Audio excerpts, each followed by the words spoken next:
He'll straight away to do flash interviews, international media, and each time he'll be asked the same question.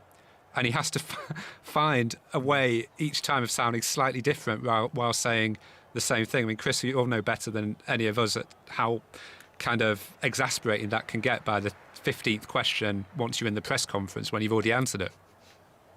Yeah. As we talked about, it's he's a football manager. He has to manage up. He has to manage media. He has to look after his players. He wants to get a result. The amount of work that he'd have done during the week to get a result at the World Champions, and then gets taken away straight away. We will end it there. I'm glad you felt flat after all afternoon. Another satisfied customer. I'm going to Man United, by the way, this afternoon. I'll cheer you up. No end, Chris, depending on who you want to win. Chris and Phil and Adam, thank you very much for your company throughout the course of the afternoon. Let's go to the 100, the eliminator. Superchargers in action here against London Spirit in the women. Henry Moran. It is one of the most remarkable innings I think I've seen in the 100. This Davina Perrin, 18 years old, is on 73 from 31 deliveries. It's taken the Superchargers to 77 off 37. At the other end, Alice Davison-Richards has faced just 6 balls and is on 3. She's hit it all over the place as Perrin, including 81 metres for a huge 6 over long on just a moment ago. The winner of this game will play the Southern Brave tomorrow. At the moment, Superchargers dominating, 77 off 37, no wickets down. Perrin outstanding on 73 off 31. Thank you, Henry. Sports Extra 3, if you want to listen to the 100 this afternoon. Earlier at the Women's Rugby Union World Cup, Canada thrashed Wales. Scotland against Fiji about to get underway, and that's on Sports Extra 2 if you want to listen to it. England against Samoa is a 5 o'clock kickoff. You can watch that on BBC 2. You can listen to it on Sports Extra as well. Katie Daly-McLean is with us. What are the dangers, Katie, here for England? Hi, chappers. I think, look, we know England should be dominant here. We know that this will be a big score. I think the dangers for England, for me, are just being a bit loose. We saw them last weekend. They didn't get their restarts right. And sometimes against maybe opposition that provide a slightly easier challenge, and that's no disrespect to Samoa, you start to switch off and you don't take your chances. And I think for me, that's probably the only real risk for England this afternoon. I mean, we've talked about this maybe for the last 18 months, 2 years, that John Mitchell basically has 2 first 15s in this squad, doesn't he? I mean, he's made 13 changes for this one. Yeah, look, he's very blessed with depth, isn't he? Whatever squad he rolls out in these group stages, we'd be pretty confident that they could do the job.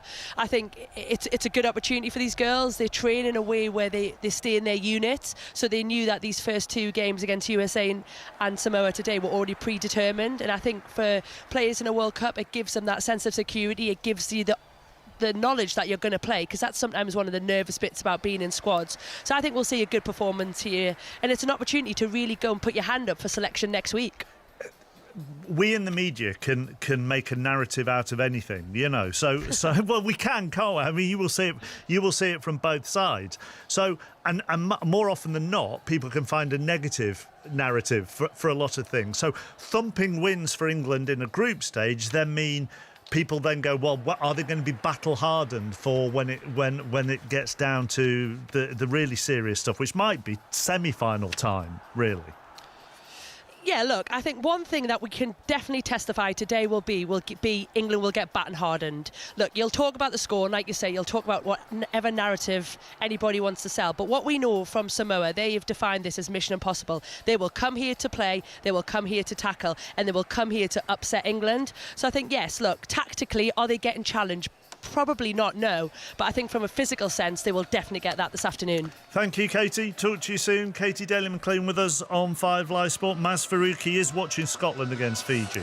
Yeah, and contrasting the frustration that lingers around Wales, optimism around this Scotland squad is really high. A win today would take them to the knockout stages and would also build on that really impressive performance against Wales here last week. So positive, in fact, was Scotland in that match that there's just the one change to their starting 15 today, and that comes at hooker. Ellis Martin making her first World Cup start. You might just heard the countdown behind me. We are underway. So much has happened this afternoon. It feels like it's 5 o'clock already. It's only 2:45. Here's Fraser Dainton. the voice of the UK. This is BBC Radio 5 Live. Thank you, Mark. Good afternoon. The Conservative Council, looking to remove asylum seekers from a hotel in Essex, says it will decide on Monday whether to go to the Supreme Court. Yesterday, the Court of Appeal ruled in the government's favour, overturning an injunction to remove all those at the Bell Hotel in Epping.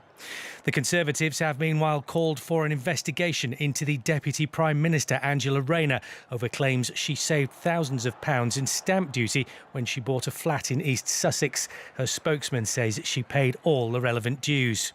EU foreign ministers are meeting in Copenhagen, where they're discussing the fate of seized Russian assets.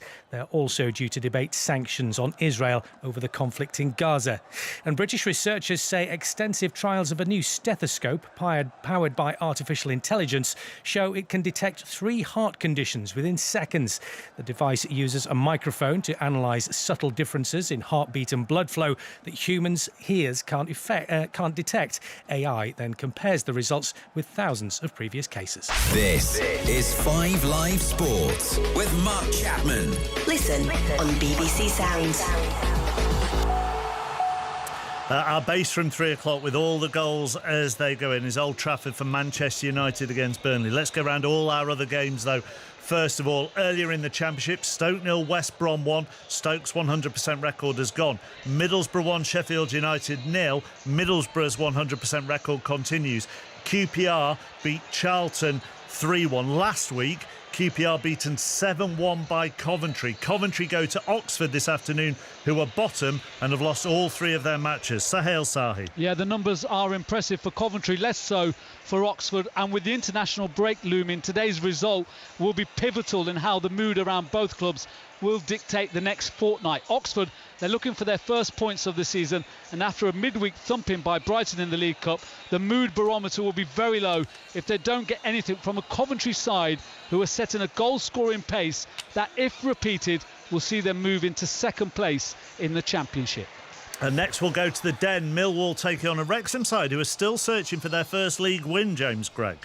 Afternoon, Mark. Yeah, they were oh so close to that first win last weekend against Sheffield Wednesday, weren't they? Wrexham 2-0 up and cruising before they conceded a couple in the second half. Tough opposition as well today for the Red Dragons. Millwall have won 3 of 4 in the league this season and they've looked good with it as well. Wrexham did win in the Cup in midweek at Preston to maybe just give them at least something to build on coming to the Den this afternoon. I'm really looking forward to this one.